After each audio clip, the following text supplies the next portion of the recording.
Pastor Pete. We are going to use our Bible just to one verse, if you have it out still, Romans chapter number 13, verse number 1, as we're getting started here.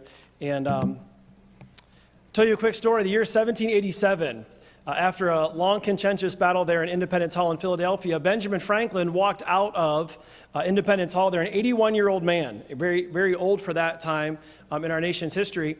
And the Constitutional Convention was held in secret. No one knew what was going on inside that building. In fact, it wouldn't be till some months later that it would actually reach the rest of the colonies as to what happened. And he was walking out, the story goes, a reporter yelled to him, "Mr. Franklin, what have we?" And his answer here is on the screen. He says this, "A republic, if you can keep it." And it was very interesting. There's a lot there, and we don't have time to go into that, but he laid the burden on keeping that republic on you, as us the people. And unfortunately, in today's society, we have simply lost that understanding of what a republic even is. No one even uses that term anymore. You always hear people say, our democracy, our democracy. We are not a democracy. We are a republic. You do not want to be a democracy. Democracies always fail. And if you want to hear more about that, you can come to my government class tomorrow. All right, but we don't have time to talk about that. So Pastor Pete wanted me to talk about a little bit of a few things tonight. And so I'm just going to address some common questions and concerns that people have raised. And the first thing I want to do is look, because context matters. If you look at Romans 13, verse number 1, is a very familiar portion of Scripture. We've heard a lot here in recent days where it says this, "Let every soul be subject unto the higher powers, for there is no power but of God, the powers that be are ordained of God." And of course, this is the book of Romans. When this book was written, Caesar was in charge. He was the higher power there in Rome. Whatever he said went. He was the law of the land. He decided whether you lived or died. He was judge, jury, and executioner for all practical purposes. Thankfully, in America, that's not the case. The higher power in America is the Constitution of the United States. There is no higher power than that. It says right in the document, it is the supreme law of the land. So we need to keep that in mind. So if we're going to follow the Constitution, that's going to be the higher power. We should probably know it. And so in some of this tonight, we're going to go over some of these things. So a couple of things we're going to go over, the election correction, or answer some questions there. The Electoral College and the popular vote. You hear a lot about dismantling the Electoral College. We'll talk a little about that. Does my vote make a difference? In short, yes, it does. All right, but we'll talk more about that. Are there dangers in registering to vote? I've heard some interesting things about not registering to vote. We'll talk a little about that. Then is absentee voting safe? That's become a political hot topic. The Postal Service has become a hot topic here. And of course, just in recent days, I just added this today, that of course the Supreme Court of the United States. So let's just go over a couple things very quickly. First of all, there is no such thing as a national election. You will hear that a lot, that we have a national election on November 3rd. That's simply not the case. We have 50 state elections. And you in Ohio will vote in Ohio's state election. The national election does not matter because the popular vote does not matter. It is completely and totally irrelevant. It serves absolutely no purpose whatsoever. It is a completely useless statistic that you will see on all your major news stations on election night of the popular vote being tabulated. It doesn't matter. I think I may have said that before. It doesn't matter. However, your vote does matter here in the state of Ohio. It very much matters. In a few minutes, we're going to talk about how just one vote changed a lot of elections. We'll mention two specifically. And then here's another one. If I vote absentee, will my vote not be counted? And the answer to that is simply no. That is not true, and we'll talk a little bit more about that as we go along. And does your vote really matter? We're going to answer that. Yes, it does. All right, so let's talk about it. First of all, the Electoral College, and I will not bore you with all this stuff because I could talk about it for hours, but I won't do it. One electoral vote is for each representative and each senator in each state. There are 435 representatives. It's capped at that. It's based upon population. Each state then has 2 U.S. senators, so that's 100. And then the Washington, D.C. gets 3 electoral votes, and that was according to the 23rd Amendment. So that's a total of 538 electoral votes. So those of you that are quick with math, you would know you need 270 to win in the Electoral College. Each state has 2 senators and a minimum of 1 representative, and so there are a minimum of 3 of each state. So how do we determine the population? That's based on the U.S. Census. We're right now in the middle of a census here in 2020, as if there wasn't enough mayhem already in 2020. We have the census on top of it. That's per the Constitution. Every 10 years that has to take place. So if you've not done that, you need to go online and make sure that you are counted. All states but 2 are winner take all in the election. Nebraska and Maine is not that way. Ohio is. We'll talk more about our state here in a second. And again, as I mentioned this before, the nationwide popular vote is totally irrelevant. It's completely pointless. There's no reason, it's not even a statistic that needs to be said. Now, here's a real easy example of what happened the last election. We can all relate to this. This is a score, I think, from the last time the Indians won, which was like 2 weeks ago, I think. All right, I don't know if they won today or not, but they were on a losing streak there for a while. But this is against the Kansas City Royals, and of course, anyone that follows baseball at all, you would say that what team won this game? Cleveland. The Indians, right? 5-2, right? But you'll notice that the Royals had more hits. than the Indians did, by 1. And you would say, yeah, so? Right, well, looking at this statistic, this is a lot how this last election has been compared. You would see there that President Trump and Vice President Pence had 306 electoral votes. We would call those runs. Hillary Clinton had 232. So by all measures, he won by 74. It was essentially electoral landslide. But you've heard a lot from Mrs. Clinton about, well, I won the popular vote. I had more hits than President Trump did, therefore I should have won. Well, we don't count hits. It doesn't matter. It only matters who scores the most runs, using the baseball analogy there. So you'll see there that she won by a little less than 3 million popular votes. But again, it's completely and totally irrelevant. Right? So how does Electoral College work? Here is the country broken up into electoral votes. You'll notice there all the states have a number. Ohio has 18. I'm not going to take a lot of time to go through this, right? But we have 16 representatives and 2 senators. Therefore, we have 18 electoral votes. We have a pretty good batting average. We voted for the president every time, I think, Mr. Frost can correct me, I think since, I want to say, Nixon, maybe before that, something like that. We have a pretty good record for that. We voted for President Obama twice, and of course, President Trump this last time. Just to put it into perspective real quick, this map right here, the red represents, if I can get it to come up here. Uh-oh. All right, let me go back here. I think the computer, there we go. The red represents, this is all the precincts, the voting precincts in America. The red are all the precincts that voted for President Trump. The blue are all the precincts that voted for Hillary Clinton. And this is why the Electoral College matters. Right. If you only had the popular vote, the middle part of America would be completely and totally irrelevant. And the reason for that is because, of course, your population centers, New York City, San Francisco, Los Angeles, your eastern and western seaboard, that's where most of the people live. And people like us that live in, they call flyover country, would be completely irrelevant. And that's why the Electoral College is so important. And so we need to keep it. There's a lot of talk of removing it. You can't remove it without an amendment, and that's a long process, and I won't even go into that. Right? So your vote does matter. Right? In 2017, like not that long ago, there was an election that was held in the Virginia House. This is the House of Delegates, or would be the House of Representatives. And the Democrat won by 1 single vote in that. 1 single vote. 1994, another congressional election was won by 1 single vote. So your voice matters and your vote matters. Remember the 2000 presidential election? I think all of us remember that, those of us that were alive. President Bush won 271 to 266 over then Vice President Gore. And out of 5.8 million votes cast in Florida, President Bush won by just 537 votes, giving him the 25 electoral votes that pushed him over by 1. So he won 271. So we were 537 votes away from Al Gore winning that election. Now, again, to put it into more context, I was in college at that time, and I was in Florida, actually, at Pensacola. And Pensacola has a voting precinct right on their campus.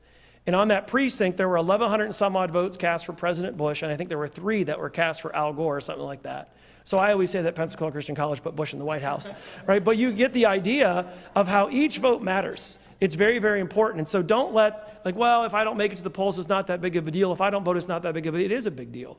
And we are a very, very evenly divided nation right now. And so every single vote does matter. It's incumbent upon us as Christians to do that. We all remember that guy who was looking at the hanging chads there in Florida, and that poor guy, right? If Bush would have lost Florida, of course, Al Gore would have been president. Of course, we all know what happened shortly after President Bush took office. 9 months later, 9/11 happened. And I thank the Lord that President Bush was in office at that time and not Vice President Gore. Right, so common reasons for not registering to vote. Number 1 is I don't want to be called for jury duty. He said, that's funny. Well, I've campaigned in Brooklyn here 3 times. I've been elected here in the city of Brooklyn on council. I've heard this numerous times of why someone's not registered to vote, because I don't want to be put on jury duty. Well, they do look at voter rolls, but the thing they really look at the most is a driver's license. So if you don't want to be on jury duty, you better get rid of your driver's license, because you will be called more than likely. Secondly, I do not want to be labeled as a Democrat or a Republican. Well, me neither. But in Ohio, when you register to vote, you do not claim a party. Ohio is an open party system, meaning when you go to the polls in the spring for your primary, that is when you choose a party. So you don't have to choose a party whenever you register to vote. It does not matter, right? Everyone is independent at that time. I don't want to have the government having my information. don't think any more needs to be said about that, all right? I just don't want to, all right, is another reason that I've heard. And of course, as an American, you have that right. If you lived in Australia, you'd have that right too, but if you don't vote, you get fined $50. And so they have over 90% voter turnout there in Australia, right? We don't have that here. So let's talk a little bit real quickly between absentee and mail-in voting, and there is a difference. There's a big difference between the two. Absentee voting is you must request a ballot. We have this in Ohio. Many of you have gotten a form from the Auditor of State here, or I think it's or it might have been the Secretary of State, it should be his office here in Ohio, that you can fill this out, mail it in, and they will mail you a ballot. However, you do have to mail that in. And then you receive an absentee ballot and you can vote. My wife does not like to go to the polls, and so she votes absentee almost every single time. And she's done it for years. I like going to the polls, and so I don't. But many of you want to vote absentee. That is a big difference between mail-in voting. Mail-in voting is when a ballot is automatically mailed to every single registered voter in that state. Ohio is not that way. We are only absentee. There are some states that are doing that. That's very dangerous, and we don't have time to talk about that. But if you want to vote absentee, you certainly can. It's been going on for many, many years in Ohio. It is a completely safe form of voting. My mail still gets delivered 6 days a week. I don't know about yours, but mine does, still 6 days a week. The issue is a lot of this is the post office, it's become politically motivated, unfortunately, and the post office has a lot of incompetencies. I understand that. They're short lots and lots of money that Congress has to give them more money just about every time a budget comes out, right? But for the most part, this has been politicized. So what can you do? If you want to vote absentee, request your ballot early. You can start requesting your ballots very, very early. Then mail it in early. There's no reason to wait to the day before the election to mail it in, or you can drop it off downtown yourself. Now, Euclid Avenue is the Board of Elections. You can vote. There's a drop box right in the parking lot. I've been there many times. Open up the box, drop it right in if you'd like to do that. Or, of course, you can just vote on November 3rd in person, right? So there's lots of ways you can do it. That's the difference between absentee voting and mailing. Potential issues that people have said the ballot could get lost in the mail. It is true. It could happen. My ballot will not arrive on time. That's why I said do it early. And someone may mess with my ballot. That could potentially happen. Although there's been a lot of news coverage on this. In Ohio, we haven't had a whole lot of this. At least it's not been reported. And so absentee balloting, for the most part, from everything I could find, is still a fairly safe way of voting. Mail-in voting is not that way. You know as well as I do that people move all the time, and they don't, first thing that comes to their mind is, oh, I got to change my voter registration. Right? People just don't do that. My parents moved, and for 10 years they went back and voted at their old location because they kept forgetting to change their voter registration there in Pennsylvania. Right? So that could happen. Anyone can complete the ballot for mail-in voting. And then lastly, it will overwhelm the system. Mail-in voting could do that. If every single person in an entire state mails their ballot at one time, that will overwhelm the system. But in Ohio, we don't have that. You must request an absentee ballot if you want it. Right, very quickly, the last couple minutes I have, let's talk about the Supreme Court. Because, of course, with Justice Ginsburg passing away this last Friday, that's caused a lot of the internet to melt down, for lack of a better term. There are 9 justices on the Supreme Court. Everyone always says that they rule for life. That is not true. The Constitution says they shall hold their offices during good behavior. That's very generic. We don't know what good behavior is. So for the most part, they basically are there until they either die or until they retire. Congress has the authority to set up the courts. It's in Article 3, Section 1. They can set it up any way that they want, and they've done that. However, since the Judiciary Act of 1869 was passed, the Supreme Court has had 9 justices on it. It has not been changed since then. President Franklin Delano Roosevelt tried to change it. I believe it was in 1937. He wanted to add 6 justices to it. It's called packing the court. It did not pass, thankfully, right? And there's talk about doing that again, but that would have to be an act of Congress. Congress could change the number if they both voted to do so and if the president signed it. That really probably will only happen if one party controls all 3 of both the House, the Senate, and the presidency. The U.S. Constitution says this: he being the president shall have the power by and with the advice and consent of the Senate shall appoint judges of the Supreme Court. Again, that's in Article 2, Section 3. There's a separation of powers there. He, the president, shall have the power to appoint judges of the Supreme Court. He has that power and authority, the sole power and authority to do so. And of course, right now, that's President Trump. He's done so twice with Justice Gorsuch and Justice Kavanaugh. And then, of course, the legislative branch has the authority with the advice and consent of the Senate. We're all going to get to see this probably starting this week. President Trump has come out and said that he will nominate a justice more than likely this week. He has a very short list. And then we'll start the advice and consent part, where the Senate will come out and they will start doing their advising and their consenting. And we will see lots and lots of protests, I'm sure. right? Here's the bottom line. Elections have consequences. You've heard that before.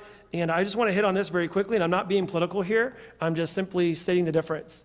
Of course, you may remember in 2016 that President Obama had an appointee. That was an election year, and he nominated Merrick Garland for that position. And of course, now 2020, President Trump, in an election year, he'll have a future nominee. There's, again, a short list of that. And there's a lot of people that are comparing the two. And that's like comparing apples and oranges, and here's why. In 2016, we were going to have a new president no matter what. President Obama he was already term limited. He could not run again, and so we were going to have a new president. Secondly, the Democrat controlled the White House, the Republicans controlled the Senate. So you had two different parties there. And there is a separation of powers. President Obama did nominate, as he is provided in the Constitution to do so, he did nominate Merrick Garland. However, the Senate chose not to advise and consent. That is within their constitutional authority to do so. This time, you have a Republican in the White House and Republicans controlling the Senate. The president will nominate someone more than likely this week, and the Majority Leader, Mitch McConnell, has said that they will take a vote on that. That is in their constitutional purview to do so. It does not matter what the media says. They will cry foul. They will say they're being hypocritical.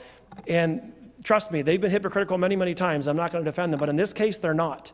They're comparing apples and oranges, and they certainly have the right to do what they're going to do. And of course, that's the difference between 2016 and 2020. Information is power. If you have information, you can answer a lot of questions, but most people just listen to whatever Fox News or CNN says, and they're not going to tell you everything. You should go do the research yourself, and you'll be a lot better off. So a couple of dates to remember. If you've not registered to vote, October 5th is the voter deadline for that, registration deadline for that. The last day to request an absentee ballot is October 31st.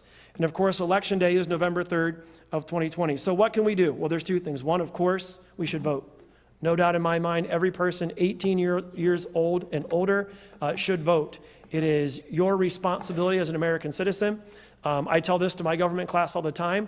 If you don't like something in America, don't complain about it, change it. In America, you have that power to do so. The least you can do to change that is to vote. And to say, I don't have time, I'm too busy, is just a lame excuse, to be perfectly frank with you. Every American citizen should vote, and of course, more important than that is we should all pray. And we should pray the vote. This is an important election, as all elections are. And if we're going to keep the republic, as Benjamin Franklin said, we need to make sure that we are informed citizens and that we do our part. Thank you.